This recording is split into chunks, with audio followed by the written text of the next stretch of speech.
ওম নমঃ শিৱায় ওম নমঃ শিৱায় ওম নমঃ শিৱায় নমস্কাৰ বন্ধুসকল পোনপ্ৰথমে আপোনালোকক স্বাগতম জনাইছোঁ এষ্ট্ৰ শক্তি আসাম ইউটিউব চেনেলটোলৈ বন্ধুসকল আজি এই ভিডিঅ'টোৰ যোগেদি আপোনালোকে জানিব পাৰিব সিংহ আৰু কন্যা ৰাশিৰ নৱেম্বৰ মাহৰ গ্ৰহ নক্ষত্ৰৰ ওপৰত ভিত্তি কৰি মাহিকা ৰাশিফলৰ বিস্তৃত বৰ্ণনা বন্ধুসকল আপোনালোকৰ যিসকলে মোৰ চেনেলটো ছাবস্ক্ৰাইব কৰা নাই অনুগ্ৰহ কৰি তেওঁলোকে মোৰ চেনেলটো ছাবস্ক্ৰাইব কৰি দিব বুলি আশা ৰাখিলোঁ এতিয়া আমি ভিডিঅ'টোলৈ আগবাঢ়োঁ বলক সিংহ ৰাশিৰ নৱেম্বৰ মাহৰ মাহিকা ৰাশিফল এই মাহটোৰ আপোনাৰ টেগলাইন হিচাপে হ'ব উজ্জ্বলতাৰ মাজত সাৱধানতাৰ পথ এতিয়া আপোনাৰ সামগ্ৰিক বিশ্লেষণ সিংহ ৰাশিৰ প্ৰিয় সিংহ ৰাশিৰ জাতক জাতিকাসকল নৱেম্বৰ মাহটোৰ আপোনাৰ বাবে এক মিশ্ৰিত ফলৰ লৈ আপোনালৈ আগবাঢ়ি আহিছে সূৰ্য 16 নৱেম্বৰলৈকে আপোনাৰ লোকৰ তৃতীয় ভৱত বা তৃতীয় ঘৰত দুৰ্বল হৈ থাকিব যিয়ে সামান্য প্ৰত্যাহ্বান দিব কিন্তু 16 নৱেম্বৰত পিছত সূৰ্য চতুৰ্থ ঘৰলৈ বা ভৱলৈ যাব যিয়ে উন্নতি আপোনাৰ লৈ কঢ়িয়াই আনিব মংগলৰ সকলো মাহ চতুৰ্থ ভাৱত নিজৰ ৰাশিত থাকি মধ্যম ফল দিব আপোনাক মংগল দে বুধে 23 নৱেম্বৰলৈকে চতুৰ্থ ভাৱত দুৰ্বল হৈ থাকিব কিন্তু পিছত আপোনাৰ 23 নৱেম্বৰৰ পিছত তৃতীয় ভাৱলৈ যাব আৰু শুভ ফল দিব বৃহস্পতিৰ দ্বাদশ ভাৱত পিছলি হৈ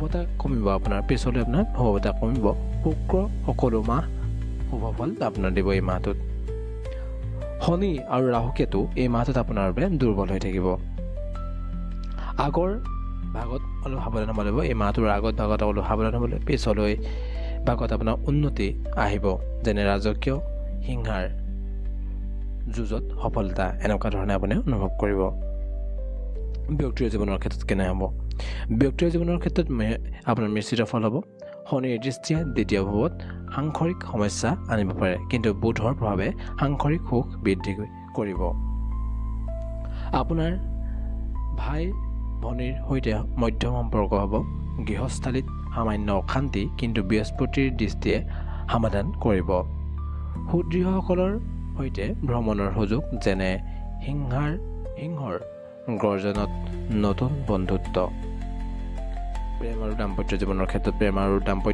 ক্ষেত্ৰত প্ৰেমত বৃহস্পতিৰ দ্বাদশ ভাৱৰ পৰা দূৰ সম্পৰ্কত শুভতা আনিব দূৰত্বীয়া আপোনাৰ যদি লং ডিষ্টেঞ্চ ৰিলেশ্যনশ্বিপ হয় প্ৰেমিকাৰ বাবে মিলনৰ সম্ভাৱনা আছে এই মাহটোত আপোনাৰ কিন্তু নিকট সম্পৰ্কৰ সামান্য বা সন্মান ৰক্ষা কৰক নতুবা অপবাদৰ ভয় থাকিব দাম্পত্য জীৱনত শনি অষ্টম ভাৱত 28 তাৰিখলৈকে আপোনাৰ দুৰ্বলতা ৰাহুকেতুৰ প্ৰভাৱে আপোনাক তিক্ততা বা শান্তভাৱে সমাধান কৰক অলপ অসুবিধা পেলাব পাৰে যিটো আপুনি শান্তভাৱে সমাধান কৰিব লাগিব শুক্ৰৰ শুভতাই সৌন্দৰ্য আনিব কিন্তু আপোনাৰ কাজিয়া এৰাই চলিব লাগিব এই মাহটো আপোনাৰ প্ৰেমৰ দাম্পত্য জীৱনৰ ক্ষেত্ৰত যেনে সিংহৰ হৃদয়ত প্ৰেমৰ অগ্নি জ্বলিব তেনেধৰণৰ হ'ব টেগলাইনটো শিক্ষাৰ ক্ষেত্ৰত শিক্ষাৰ্থীসকলৰে মধ্যম ফল বুধৰ দুৰ্বলতাই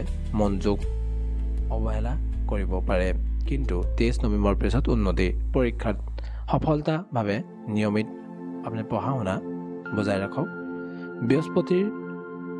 বৃহস্পতিয়ে অলপ বিলম্ব কৰিব ফল দিয়াত আপোনাৰ পঢ়া শুনাৰ ক্ষেত্ৰত আৰ্থিক দিশত আৰ্থিকভাৱে মধ্যম বুধৰ লাভৰ ৰাশি ভৰ্তি হিচাপে 23 তাৰিখলৈ অলপ মধ্যম ফল পিছত আকৌ শুভ ফল দিব তাৰপিছত ধন সঞ্চয়ত শনিৰ দৃষ্টিয়ে বাধা আনিব কিন্তু সংযম থাকিলে সঞ্চয় সম্ভৱ হ'ব বৃহস্পতিৰ উচ্চতাই বাহিৰৰ আয়ত আপোনাৰ বা অলাগতিয়াল আপুনি অপচয় এৰাই চলিব লাগিব আপুনি অলপ নিজৰ পইচা আপুনি সৎ ক্ষেত্ৰত ব্যৱহাৰ কৰিব নহ'লে আপোনাৰ অপচয় হোৱাৰ সম্ভাৱনা আছে কৰ্মজীৱন আৰু ব্যৱসায় ক্ষেত্ৰত কৰ্মত শুক্ৰৰ তৃতীয় ঘৰলৈ 2 তাৰিখৰ পৰা 26 নৱেম্বৰলৈ শুভ আৰু কৰ্ম ভ্ৰমণ আৰু চাকৰি আপোনাৰ সলনি আপুনি এই মাহটো সফলতা লাভ কৰিব। ব্যৱসায়ত আপুনি মধ্যম ফল লাভ কৰিব। পুৰণি কাম নতুন কৰিলে লাভ হ'ব আপোনাৰ। বুধৰ দুৰ্বলতাই 23 নৱেম্বৰলৈ আপোনাক বাধা দিব, পিছত উন্নতি লাভ কৰিব। নতুন উদ্যোগেৰাই স্থিৰতা ৰক্ষা কৰক আৰু সিংহৰ যেন এই মাহটো এনেকুৱা হ'ব আপোনাৰ সিংহৰ নেতৃত্বত আপোনাৰ সফলতা। স্বাস্থ্যৰ ক্ষেত্ৰতো এই মাহটো মিশ্ৰিত ফলাফলৰ হ'ব। সূৰ্যৰ দুৰ্বলতাই 16 তাৰিখলৈকে আপোনাৰ ক্লান্তি অলপ সমস্যা দিব। ৰাহুকেতুৰ প্ৰভাৱে আপোনাৰ এই মাহটো অকণমান স্বাস্থ্যৰ ক্ষেত্ৰত দুৰ্বলতা আনিব। মংগলৰ চতুৰ্থ ভাৱত আপোনাৰ যান জঁটৰ ভয়, সাৱধানে আপুনি চলা ফুৰা কৰিব লাগিব। পিছৰ ভাগত উন্নতি, নিয়মিত বিশ্ৰাম আৰু শক্তি পালন কৰক। আপুনি জ্যোতিষৰ পাই হৈছে এই মাহটোৰ বাবে ৰূপৰ বৰ্গাকাৰ টুকুৰা আপুনি সদায় বহন কৰক। হনুমান চালিচা নিয়মিত পাঠ কৰিব। দৰিদ্ৰক সহায় কৰক আপোনাৰ শক্তি অনুসৰি। এই উপায়সমূহে আপোনাৰ গ্ৰহদোষ নিৰাময় কৰাত সহায় কৰিব। ইয়াৰ পিছত ৰাশি কন্যা ৰাশি। কন্যা ৰাশি নৱেম্বৰ মাহৰ মাহেকীয়া ৰাশিফল। ইয়াৰ টেগলাইনটো হ'ব শুভতাৰ বন্যৰ মাজত স্থিৰতা।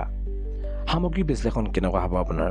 প্ৰিয় কন্যা ৰাশি জাতক জাতিকাৰসকল, নৱেম্বৰ মাহটো আপোনাৰ বাবে বেছিভাগ শুভফল লৈ আহিছে আপোনাৰ জীৱনলৈ।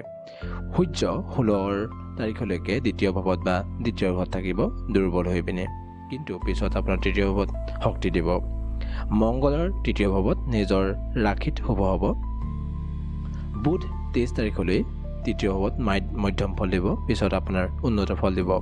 বৃহস্পতিৰ একাদশ ভাৱত উচ্চ হৈ 11 তাৰিখলৈ শুভ ফল দিব, পিছত আকৌ সামান্য সেই শুভ ফল হ্ৰাস হ'ব। শুক্ৰ সকলো মাহত শুভ। শনিৰ নেতিবাচকতা বৃহস্পতিয়ে কমাব, অলপ নেতিবাচকতাটো আপোনাৰ বৃহস্পতিয়ে কমাই দিব। ৰাহু শুভ হ'ব, কেতু অলপ মধ্যম ফল দিব।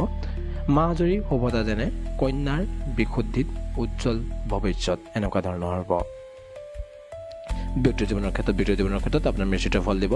সূৰ্যৰ দুৰ্বলতাই 16 তাৰিখলৈ সাংসাৰিক অস্থিৰতা, কিন্তু শুক্ৰৰ দ্বিতীয় ভাৱত 2 তাৰিখৰ পৰা স্থিৰতা আনিব। ভাই ভনীৰ সৈতে আপোনাৰ শুভ, কিন্তু 30 তাৰিখলৈ অপ্ৰয়োজনীয় কথা আপুনি এৰাই চলিবলৈ চেষ্টা কৰিব। গৃহস্থালীত বৃহস্পতিৰ উচ্চতাই শক্তি দিব। প্ৰেমৰ দাম্পত্য জীৱনৰ ক্ষেত্ৰত আপোনাৰ শনি পঞ্চম ভাৱলৈ পিছলৈ আপোনাৰ ভুল বুজাবুজি আনিব পাৰে।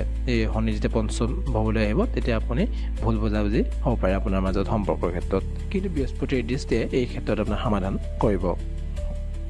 ধৈৰ্যৰ বুদ্ধিৰে চলক আপুনি। অন্যজনক অপমানত নেপেলাব, আপুনি কেতিয়াও অন্যজনক অপমান নকৰিব এই মাহটোত। দাম্পত্যত মধ্যম ফল। সপ্তম ভাৱৰ ৰাশিৰ শুভতা আছে, কিন্তু ৰাশিৰ অৱস্থানত অলপ সাৱধান হ'ব লাগিব। শনিৰ অৱস্থানত অলপ সাৱধান হ'ব লাগিব। বিবাহ আলোচনাত অগ্ৰগতি এই মাহটো সম্ভৱ আছে। শুক্ৰৰ প্ৰভাৱে প্ৰেম উজ্জ্বল হ'ব।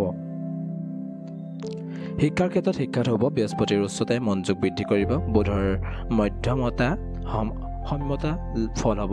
পৰীক্ষাৰ সফলতাৰ বাবে নিয়মিত অধ্যয়ন কৰিব আৰু আপুনি তেতিয়া এই পিছৰ ভাগত আপুনি অসাধাৰণ ফল লাভ কৰিব পাৰিব।